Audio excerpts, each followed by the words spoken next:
আমাদের ছিল ধুলো কাদা মাখা একখানা ছোট গ্রাম। আমাদের ছিল কালবৈশাখী আম লিচু কালো জাম। আমাদের ছিল একখানা নদী, তার পাশে স্কুল। বৈশাখে ছিল রবীন্দ্রনাথ, জ্যৈষ্ঠীতে নজরুল। নমস্কার, আপনাদের সকলকে স্বাগত জানিয়ে শুরু করছি আমাদের এখনকার অনুষ্ঠান কাব্যের অঙ্গনে। এই অনুষ্ঠানে আপনাদের সকলকে আবারও স্বাগত জানাই। আমি সুস্মৃতি রয়েছি আপনাদের সঙ্গে। আর আজ আমাদের অনুষ্ঠানে যে শিল্পীকে আমরা আমাদের মধ্যে পেয়েছি, বলা যায় বর্তমান সময়ে তিনি একজন বিশিষ্ট বাচিক ব্যক্তিত্ব। আমাদের মধ্যে উপস্থিত আছেন বিশিষ্ট বাচিক শিল্পী শ্রী তাপস নাগ। দাদা, আপনাকে নমস্কার, স্বাগত। নমস্কার। শুরু করছি আমাদের আজকের কাব্যের অঙ্গনে অনুষ্ঠান। চলে যাব দাদার কাছে। দাদা, প্রথমে কোন কবিতা দিয়ে শুরু করব আমাদের অনুষ্ঠান? শুরু তো করব, কিন্তু প্রথম কথা হচ্ছে তুমি যেভাবে শুরু করলে, আমাদের যা ছিল রবীন্দ্র নজরুল, এই যে আমরা এমন একটা দেশ এবং এমন একটা রাজ্য, বিশেষ করে রাজ্য যেটা সংস্কৃতির পীঠস্থান। আমি যদি বলি পশ্চিমবঙ্গকে বলবো সংস্কৃতির পীঠস্থান। এবং রবীন্দ্রনাথ বলতেন কোমল হীরের টুকরোকে বলে বিদ্যে, তার থেকে যে জ্যোতি ঠিকরে বেরোয় সেটাই কালচার। আমার মনে হয় শিক্ষার থেকেও বোধহয় সংস্কৃতির দরকারটা বেশি। এবং সেই জন্যেই তুমি রবীন্দ্র নজরুল, খুব ভালো লাগলো কথাগুলো। আমি কিন্তু নজরুলকেই প্রথমে পছন্দ করলাম। বেশ। জাতের নামে বজ্জাতি সব, জাত জালিয়াত খেলছে জুয়া, ছুলেই তোর জাত যাবে, জাত ছেলের হাতের নয়তো মোয়া, হুকর জলার ভাতের হাঁড়ি, ভাবলি এতেই জাতির জান, তাই তো বেকুব করলি তোরা এক জাতিকে 100 খান। এখন দেখিস ভারত জোড়া, পচে আছিস বাসি মরা, মানুষ নেই এখন, আছে শুধু জাত শেয়ালের হুক্কা হুয়া। জাতের নামে বজ্জাতি সব, জাত জালিয়াত খেলছে জুয়া। জানিস নাকি ধর্ম সে যে বর্ম সম সহনশীল, তাকে কি ভাই ভাঙতে পারে ছোঁয়াছুঁয়ির ছোট্ট ঢিল? যে জাত ধর্ম ঠুনকো এত, আজ নয় কাল ভাঙবে সে তো, যাক না সে জাত জাহান্নামী, রইবে মানুষ নাই পরোয়া। জাতের নামে বজ্জাতি সব, জাত জালিয়াত খেলছো জুয়া। দিনকানা সব দেখতে পাসনে, দণ্ডে দণ্ডে পলে পলে, কেমন করে পিষছে তোদের পিশাচ জাতের জাঁতা কলে। তোরা জাতের চাপে মারলি জাতি, সূর্য তেজি নীলি বাতি, তোদের জাত ভগীরথ এনেছে জল, জাত বেজাতের জুতো ধোয়া। জাতের নামে বজ্জাতি সব, জাত জালিয়াত খেলছো জুয়া। মনু ঋষি অনুসমান, বিপুল বিশ্বে এ বিধির, তোরা চিনলি না সেই বিধির বিধি, মনুর পায়েই নোয়াশিল। ওরে মূর্খ, ওরে জড়, শাস্ত্র চেয়ে সত্য বড়, তোরা চিনলি নেতা চিনির বলদ, সার হলো তাই শাস্ত্র বওয়া। জাতের নামে বজ্জাতি সব, জাত জালিয়াত খেলছো জুয়া। সকল জাতি সৃষ্টি যে তার, বিশ্ব মায়ের বিশ্ব ঘর, মায়ের ছেলে সবাই সমান, তার কাছে নাই আত্মপর। তোরা সৃষ্টিকে তার ঘৃণা করে স্রষ্টায় পুজিস জীবন ভরে, তোদের জাত ভগীরথ এনেছে জল, জাত বেজাতের জুতো ধোয়া। জাতের নামে বজ্জাতি সব, জাত জালিয়াত খেলছে জুয়া। বলতে পারিস বিশ্বপিতা ভগবানের কোন সে জাত? কোন ছেলের তার লাগলে ছোঁয়া অসুচি হন জগন্নাথ? নারায়ণের জাত যদি নাই, তোদের কেন জাতের বালাই? তোরা ছেলের মুখে থুথু দিয়ে মার মুখে দিস ধূপের ধোঁয়া। জাতের নামে বচ্চাতি সব, জাত জালিয়াত খেলছো জুয়া। ভগবানের ফৌজদারি কোর্ট নাই সেখানে জাত বিচার। তোর পইতে টিকি টুপি টোপর সব সেটা ভাই একাকার। জাত সে শিখে তোলা রবে, কর্ম নিয়ে বিচার হবে। তারপর বামুন চারাল এক গোয়ালে, তারপর বামুন চারাল এক গোয়ালে, মানুষ কিংবা স্বর্গ ধোয়া। জাতের নামে বজ্জাতি সব, জাত জালিয়াত খেলছো জুয়া। এই আচার বিচার বড় করে প্রাণ দিবি তাই শাস্ত্র বওয়া। বাবা সেই তাপেতেই উঠতে বসতে সিংহী মামার খাচ্ছ থাবা। তাই নাইকো অন্ন, নাইকো বস্ত্র, নাই সম্মান, নাইকো অস্ত্র। এই জাত জুয়ারির ভাগ্যে আছে আরো অশেষ দুঃখ বওয়া। জাতের নামে বচ্চাতি সব, জাত জালিয়াত খেলছো জুয়া। জাতের নামে বচ্চাতি সব, জাত জালিয়াত খেলছো জুয়া। কি অসাধারণ একটি কবিতা দিয়ে দাদা শুরু করলেন আমাদের আজকের অনুষ্ঠান। আমরা রয়েছি কাব্যের অঙ্গনে। আমাদের যে কবিতার অনুষ্ঠান, তাতে আমাদের সঙ্গে আজকে উপস্থিত রয়েছেন বিশিষ্ট বাচিক শিল্পী শ্রী তাপস নাগ। অসাধারণ একটি কবিতা দিয়ে দাদা শুরু করলেন আমাদের আজকের অনুষ্ঠান। আমরা বাংলায় জন্মগ্রহণ করেছি, বাংলাই আমাদের ভাষা। আগে তো রবীন্দ্রনাথ বলতেন শিক্ষায় মাতৃভাষা মাতৃদুগ্ধ সম। এই বাংলার পরিবেশ, বাংলার ভাষার কি কত মর্যাদা। এই ভাষাতেই সেই নিতাই গোরা আনলো দেশে ভক্তিধারা। যাক, রবীন্দ্রনাথের কিছু 2 বিঘা জমি থেকে কিছু অংশ বলি বাংলার প্রাকৃতিক পরিবেশটা নিয়ে।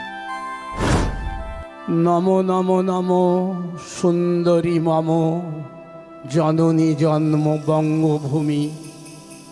গঙ্গার তীর স্নিগ্ধ সমীর জীবন জুড়ালে তুমি।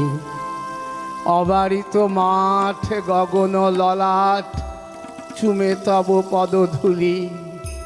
ছায়া সুনিবিড় শান্তির নীড় ছোট ছোট গ্রামগুলি। পল্লব ঘন আম্র কানন রাখালের খেলা গেহ। স্তব্ধ অতল দিঘি কালো জল নিশীথ শীতল স্নেহ। বুক ভরা মধু বঙ্গের বধূ জল লয়ে যায় ঘরে। মা বলিতে প্রাণ করে আনচান চোখে আসে জল ভরে। আপনি কবিতাটি বলছিলেন আর সেই বাংলার দৃশ্য, বাংলার প্রকৃতি যেন চোখের সামনে ভেসে উঠল। এত সুন্দর করে আপনি উপস্থাপনটি করলেন। আবার নজরুল তো তাই বলেছেন, নম নম নম বাংলাদেশ মম চির মনোরম চির মধুর। বুকে নিরবধি বহে শত নদী চরণে জলধীর বাজে নূপুর। নম নম নম বাংলাদেশ মম চির মনোরম চির মধুর।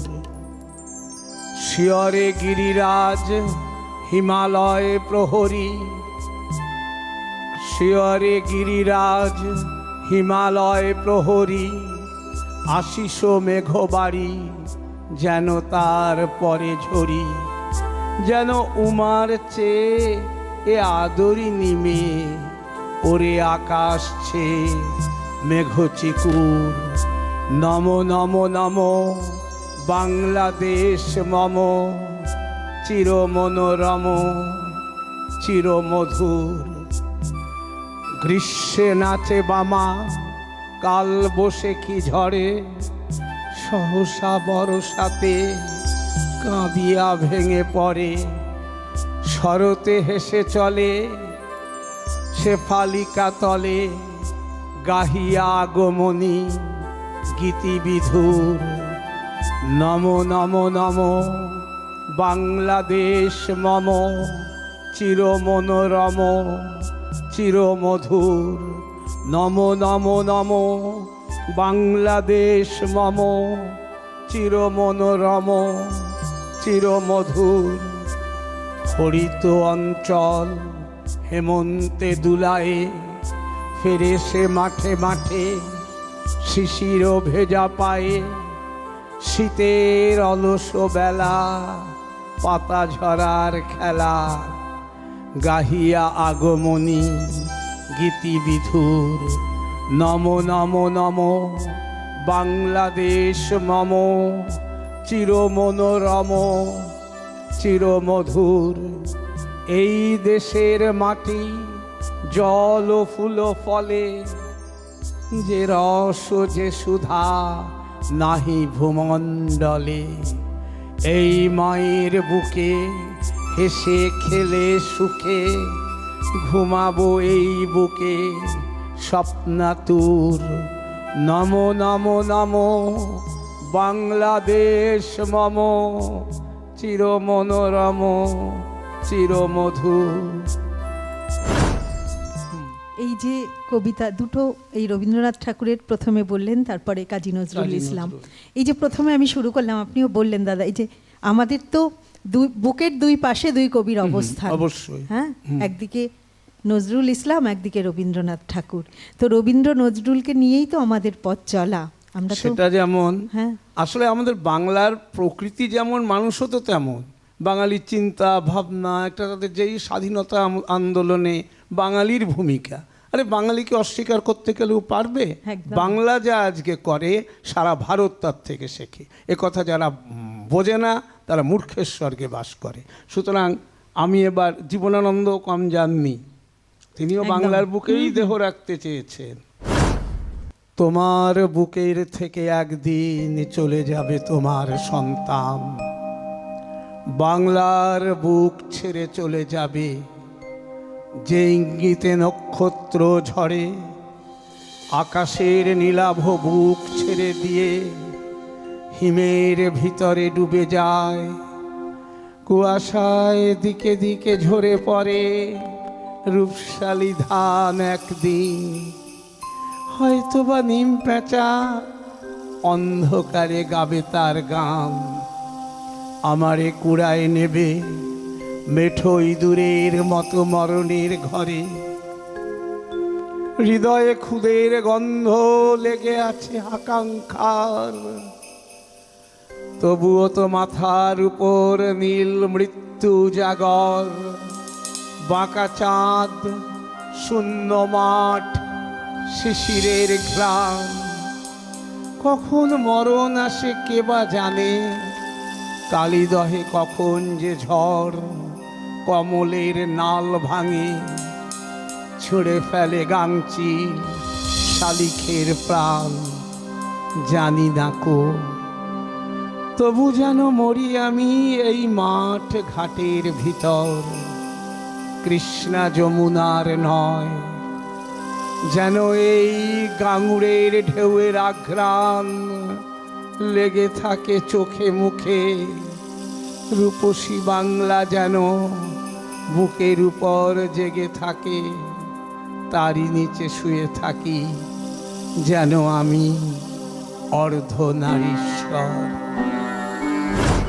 রূপসী বাংলার কবি জীবনানন্দ দাশ আমরা শুনলাম তার কবিতা। রবীন্দ্র নজরুলের পরেই যে কবির নাম আমাদের মনে আসেন তিনি হলেন জীবনানন্দ দাশ, তাই তো? অবশ্যই, তবে আরেকজনকে ছাড়তে পারবো না, মাইকেল মধুসূদন দত্ত। একদম একদম। এবং একটা সময় বুঝতে পারলেন ইংরেজি নয়, বাংলা ভাষায় একটা মধুর রস আছে, বাংলা ভাষার একটা আলাদা মনকে আলোড়িত করে। তখন কিন্তু স্বীকার করলেন, হে বঙ্গ ভাণ্ডারে তব বিবিধ রতন, তা সবে অবোধ আমি অবহেলা করি। পরধন লোভে মত্ত করিনু ভ্রমণ, পরদেশে ভিক্ষাবৃত্তি কুক্ষণে আচরি, কাটাইনু বহুদিন সুখ পরিহরি, অনিদ্রায় অনাহারে সপিকায় মন, মজিনু বিফল তপে অবরেণ্যে বড়ি, কেলিনু শৈবালে ভুলি কমল কানন, স্বপ্নে তব কুললক্ষ্মী কয়ে দিলা পরে, ওরে বাছা মাতৃকোষে রতনের রাজি, এ ভিখারি দশা তবে কেন তো রাজি? যা ফিরি অজ্ঞান তুই যারে ফিরে ঘরে, পালিলাম আজ্ঞা সুখে, পালিলাম আজ্ঞা সুখে, পাইলাম কুলে, মাতৃভাষার উপখনি পূর্ণমণি জালে। অর্থাৎ বাংলা ভাষাকে কেউ অস্বীকার করতে পারেনি। আমি যদি সত্যেন্দ্রনাথ যাই, অতুল প্রসাদ সেন যাই, আরও যাই, আরও আরও আরও, বাংলার গভীরতা, বাংলা ভাষা এই যে কত সুন্দর। আজকাল অনেক বাবা মা যখন খুব দুঃখ করে বলে, দুঃখ করে না আনন্দ করেই বলে, জানেন দাদা আমার ছেলে মেয়ে বাংলাটা ঠিক জানে না, লজ্জায় আমাদের মাথা হেঁট হয়ে আসে। এরা কি বলতে চায়, এরা কি সমাজ উপহার দিতে চায় আগামী দিনের জন্য? অবশ্যই ইংরেজি শিখবে, তাদের চাকরি বাকরি কর্মটা প্রতিষ্ঠিত হোক না, কিন্তু বাংলাকে অবহেলা, এ কী ধরনের মনুষ্যত্ব, কী ধরনের মানবিকতা, কী ধরনের মা বাবা? আমার পক্ষে এটা বোঝা সম্ভব না। একদমই তাই। অনেককেই শুনেছি বাংলাটা না লিখতে পারি না, বাংলাটা ঠিক পড়তে পারি না, হ্যাঁ বাংলাটা বলতে পারি কিন্তু লিখতে পারি না, এরকম আমরা আজকাল প্রায়শই শুনে থাকি। আমরা রয়েছি কাব্যের অঙ্গনে অনুষ্ঠানে, আমাদের মধ্যে রয়েছেন বিশিষ্ট বাচিক শিল্পী শ্রী তাপস নাগ। দাদা আমরা চলে যাব পরের কবিতায়, এবারে কি শুনবো? এবারে আমরা যে কবিতাটা যাব একটু মানে কি বলবো, একটা ছোট্ট শিশুও প্রশ্ন ছুঁড়েছে। অন্নদা শঙ্কর রায় লিখেছিলেন, কবিতাটা ফেলে দেওয়ার তো নয়, তা এটা যেন বিভাজন, এই আজকে আমার কবিতার সুরটাই এইখানে, এ আমি পছন্দ করছি না। বিভাজন আবার কিসের? মানুষ যদি মানুষকে না ভালোবাসে তাহলে কিসের মনুষ্যত্ব? তো সেইখানেই ওই যে অন্নদা শঙ্কর রায় একটি বাচ্চাকে দিয়ে বলালেন, তেলের শিশি ভাঙলো বলে খুকুর পরে রাগ করো, তোমরা যে সব বুড়ো খোকা বাংলা ভেঙে ভাগ করো। তার বেলা ভাঙছ প্রদেশ, ভাঙছ জেলা, জমি জমা ঘর বাড়ি, পাটের আড়ত ধানের গোলা, কারখানা আর রেলগাড়ি। তার বেলা চায়ের বাগান, কয়লা খনি, কলেজ থানা আপিস ঘর, চেয়ার টেবিল দেয়াল ঘড়ি, পিয়ন পুলিশ প্রফেসর। তার বেলা যুদ্ধ জাহাজ, জঙ্গি মোটর, কামান বিমান, অশ্ব উট, ভাগাভাগির ভাঙা ভাঙির চলছে যেন হরির লুট। তার বেলা তেলের শিশি ভাঙলো বলে খুকুর পরে রাগ করো, তোমরা যে সব ধেড়ে খোকা ভারত ভেঙে ভাগ করো। তার বেলা এই যে একটি ছোট্ট ছড়া, এর মধ্যে দিয়ে কবি কত সুন্দরভাবে এত বড় একটা ব্যাখ্যা দিয়ে দিলেন। অন্নদা শঙ্কর রায় ছিলেন বিশিষ্ট বাঙালি কবি এবং সেই সঙ্গে বিখ্যাত ছড়াকার। আমরা শুনলাম দাদার কাছ থেকে কবিতা। আমরা আবারও আপনাদেরকে জানাবো যে এই কাব্যের অঙ্গনে অনুষ্ঠান, কবিতার অনুষ্ঠান, শ্রুতি নাটকের অনুষ্ঠান। এই অনুষ্ঠানটি আপনাদের ভালো লাগার অনুষ্ঠান, আপনাদের ভালোবাসার অনুষ্ঠান। তাই এই অনুষ্ঠানটি যদি আপনাদের ভালো লাগে অবশ্যই আপনারা এই অনুষ্ঠানকে সোশ্যাল মিডিয়ায় অর্থাৎ সমাজ মাধ্যমে সেটিকে অনেক অনেক করে শেয়ার করে দিন, যাতে বহু সংখ্যক মানুষের মধ্যে এই অনুষ্ঠানের খবরটি পৌঁছে যায়, যাতে বিভিন্ন জায়গার মানুষ জানতে পারেন যে আমাদের এই অনুষ্ঠানের কথা। আর আপনারা যারা এই অনুষ্ঠানে অংশগ্রহণ করতে চাইছেন, বললাম যে টেলিভিশন স্ক্রিনে যে নাম্বারটি যাচ্ছে যোগাযোগ করবার নাম্বার, সেই নাম্বারে ফোন করে অডিশন দিয়ে নির্বাচিত হয়ে এখানে অংশগ্রহণ করতে পারেন।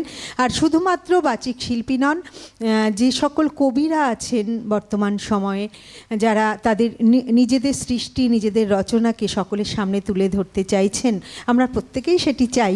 তো আপনারাও কিন্তু আমাদের এই অনুষ্ঠানে আসতে পারেন, আপনাদের জন্য আমন্ত্রণ রইল। অবশ্যই ফোন করুন যোগাযোগ করবার নাম্বারে। দাদা, আমরা আবার পরের কবিতায় যাই।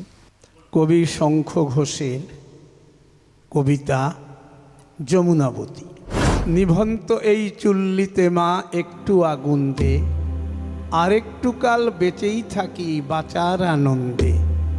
নটন নটন পায়রাগুলো খাঁচাতে বন্দি, দু এক মুঠো ভাত পেলে তা ওড়াতে মন্দি। হায় তোকে ভাত দিই, কি দিয়ে ভাত দিই, হায় তোকে ভাত দেব, কি দিয়ে ভাত দেব। নিভন্ত এই চুল্লি তবে একটু আগুন দে, হাড়ের শিরায় শিখার মাতন মরার আনন্দে। দুপাশে দুই রুই কাতলার মারণি ফন্দি, বাঁচার আশায় হাত হাতিয়ার মৃত্যুতে মন্দি। বর্গিনা টর্গিনা জমকেকে সামলায়, ধার চকচকে থাবা দেখছো না হামলায়। যাসনে ও হামলায় যাসনে। কান্না কন্যার মায়ের ধমনীতে আকুল ঢেউ তোলে, জলে না মায়ের কান্নায় মেয়ের রক্তের উষ্ণ হাহাকার মরে না। চলল মেয়ের রণে চলল, বাজে না ডম্বরু, অস্ত্র ঝনঝন করে না। জানল না কেউ তা, চলল মেয়ের রণে চলল, পেশির দৃঢ় ব্যথা মিঠোর দৃঢ় কথা সঙ্গে চলল মেয়ে রণে চলল। নেকড়ে ওজোর মৃত্যু এলো, মৃত্যুরই গান গা, মায়ের চোখে বাপের চোখে দু তিনটে গঙ্গা। দুর্বতে তার রক্ত লেগে সহস্র সঙ্গী, জাগে ধক ধক যজ্ঞে ঢালে সহস্র মনকি। যমুনাবতী সরস্বতী কাল যমুনার বিয়ে, যমুনা তার বাসর রচে বারুদ বুকে দিয়ে, বিষের টোপর নিয়ে। যমুনাবতী সরস্বতী গেছে এ পথ দিয়ে, দিয়েছে পথ গিয়ে। নিভন্ত ওই চুল্লিতে বোন আগুন ফলেছে। আমরা শুনলাম বিশিষ্ট কবি, শক্তিশালী কবি বাংলার শঙ্খ ঘোষের কবিতা, যিনি একাধারে ছিলেন কবি আবার অন্যধারে ছিলেন সাহিত্য সমালোচক। দাদা, আমরা পরের কবিতায় যাই। শিব ঠাকুরের আপন দেশে আইন কানুন সর্বনেশে, কেউ যদি যায় পিছলে পড়ে পেয়দা এসে পাকড়ে ধরে। কাজীর কাছে হয় বিচার, 21 টাকা দণ্ড তার। সেথায় সন্ধে 6টার আগে হাঁচতে হলে টিকিট লাগে। হাঁচলে পরে বিন টিকিটে দম দমাদম লাগায় পিঠে। কোটাল এসে নস্যি ঝাড়ে, 21 দফা হাঁচিয়ে মারে। কারুর যদি দাঁতটি নড়ে, 4টি টাকা মাসুল ধরে। কারুর যদি গোঁপ গজায়, 100 আনা ট্যাক্সও চায়। খুঁচিয়ে পিঠে গুঁজিয়ে ঘাড়, সেলাম ঠোকায় 21 বার। চলতে গিয়ে কেউ যদি চায়, এদিক ওদিক ডাইনে বাঁয়। রাজার কাছে খবর ছোটে, পল্টনেরা লাফিয়ে ওঠে। দুপুর রোদে ঘামিয়ে তাই 21 হাতা জল গেলায়। যেসব লোকে পদ্য লেখে, তাদের ধরে খাঁচায় রেখে কানের কাছে নানান সুরে নামতা শোনায় 100 উড়ে। সামনে রেখে মুদির খাতা হিসেব কষায় 21 পাতা।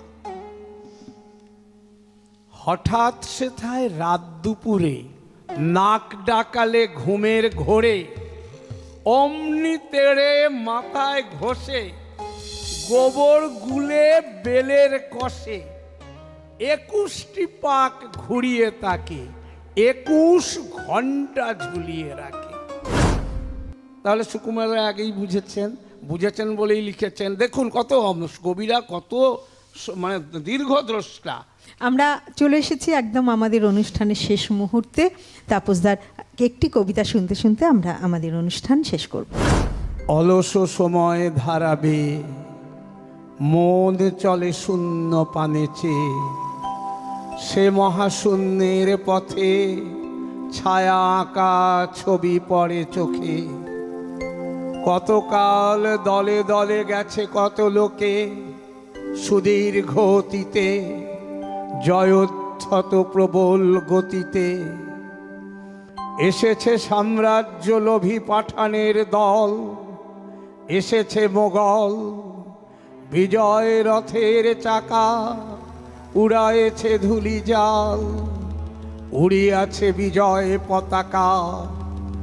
শূন্য পথে চাই, আজ তার কোনো চিহ্ন নাই। নির্মল সে নীলিমায়, প্রভাতে ও সন্ধ্যায়, যুগে যুগে রাঙালো সূর্যোদয় সূর্যাস্তের আলো।